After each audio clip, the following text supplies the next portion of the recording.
देखिए, अगर आप उन लोगों में से हैं जिन्हें ये युद्ध फैसिनेट कर रहा है, तो आपको बता दें कि युद्ध शुरू करना आसान है, रोकना नहीं। युद्ध का मजा सिर्फ उसे आता है जो दूर से देखता है। जो इसका हिस्सा बना है वो कभी युद्ध नहीं चाहता, ना वो सैनिक जो इसमें लड़ रहे हैं, ना उन सैनिक के परिवार वाले, ना वो जिन्होंने कभी इस युद्ध के दंश को सहा या करीब से देखा है। और भारत पाकिस्तान जो परमाणु शक्ति से लैस हैं, अगर उनके बीच में फुल फ्लेजेड वॉर हुई तो मानवता के पास दूसरा मौका नहीं बचेगा।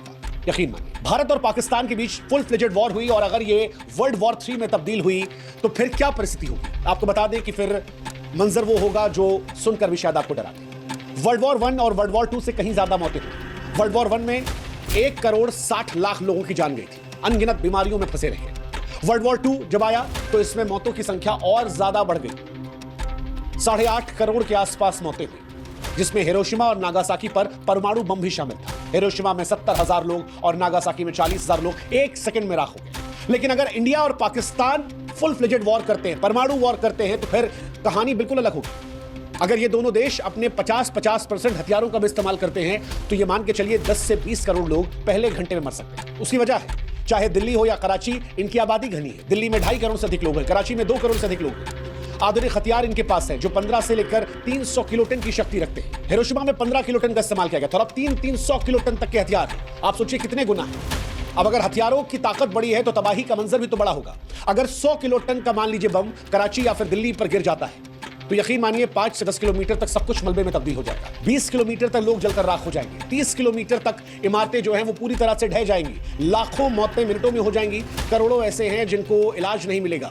रेडिएशन का असर अलग आएगा, कैंसर, अपंगता और आगे आने वाली पीढ़ियों में बीमारियां जो इंसान की नस्लों को बर्बाद करके रख देंगी। अब अगर आपको लगता है कि दोनों देश समझदार हैं, वो लड़ रहे हैं, वर्ल्ड वॉर जैसी सिचुएशन या परमाणु वॉर जैसी सिचुएशन नहीं होगी, तो आपको यह समझना पड़ेगा कि एक गलती वर्ल्ड वॉर शुरू कर सकती है। एक गलती। कोई भी युद्ध जानबूझकर शुरू नहीं करता, हालात बनते चले जाते हैं। एक मिसफायर। आज भारत और पाकिस्तान के बीच तनाव की तपती रेत पर एक ऐसी गलती, एक मिसाइल का गलत निशाना, एक साइबर हमला, एक आतंकी साजिश या खुफिया जानकारी की चूक न केवल दोनों देशों को बल्कि पूरी दुनिया को तीसरे विश्व युद्ध की भट्टी में झोंक सकती है। ये दोनों देश ऐसे हैं जो परमाणु हथियारों से लैस हैं। गलतफहमी को सुधारने का वक्त शायद चंद मिनट भी ना मिले। उदाहरण के तौर पर एलओसी पर तनाव के दौरान एक मिसाइल अगर गलत निशाना साध लेती है तो दुनिया बदल सकती है। ऐसा पहले भी हुआ है।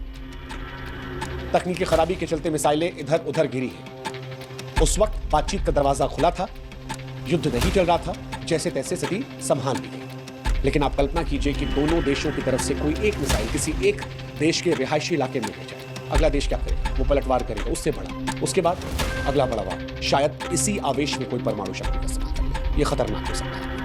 अगर भारत की अग्नि 5 जो 5000 किलोमीटर रेंज या पाकिस्तान की शाहीन 3 जो 2700 किलोमीटर रेंज गलती से इधर उधर चली आती है तो दूसरा हमला करेगा। आज Bharat no first use policy का इस्तेमाल करता है, लेकिन अगर गलतफहमी इस लेवल पे जाती है तो शायद जवाब खतरनाक होगा। मिसाइलें हवा में होंगी। दिल्ली, मुंबई, कराची, इस्लामाबाद जैसे शहर मिनटों में मलबे में तब्दील हो सकते हैं। मौजूदा दौर में अगर कहीं कोई आतंकवाद हो जाता है तो यह भी विश्व युद्ध की तरफ धकेल सकता है। 2008 में मुंबई हमलों ने भारत को हिलाया था। 2019 के पुलवामा हमले ने बालाकोट हवाई हमले को जख्म दिया था। पहलगाम में जो कुछ हुआ उसके बाद भारत ने ऑपरेशन सिंदूर चला दिया। आप कल्पना कीजिए कि अगर कहीं कोई आतंकवादी हमला होता है तो उसका जवाब होगा। भारत सीधे सीधे से पाकिस्तान की साजिश मानेगा, जवाबी कार्रवाई होगी। सच्चाई कुछ भी हो, वो युद्ध के बीच में दब जाएगी और उसके बाद दुनिया विश्व युद्ध की आग में जा सकती है। भारत और पाकिस्तान के बीच संयुक्त रूप से सैकड़ों हथियार। भारत के पास अनुमानित 180 हथियार हैं परमाणु के। पाकिस्तान के पास भी 170 के आसपास है। और दोनों की मिसाइलें, चाहे भारत की अग्नि या पाकिस्तानी गजनवी, मिनटों में एक दूसरे के शहरों को राख कर सकती है। यकीन मानिए, दिल्ली से इस्लामाबाद, कराची से लेकर मुंबई, अगर ये मिसाइलें चलती हैं तो कोई नहीं बचेगा। सबसे डरावनी बात यह है कि ये दोनों देश इमोशनली ड्रिवन है। भावनाओं का ज्वार चरम पर है। दोनों देशों के बीच, संकट के बीच संचार के चैनल बहुत कमजोर है, बहुत कमजोर है।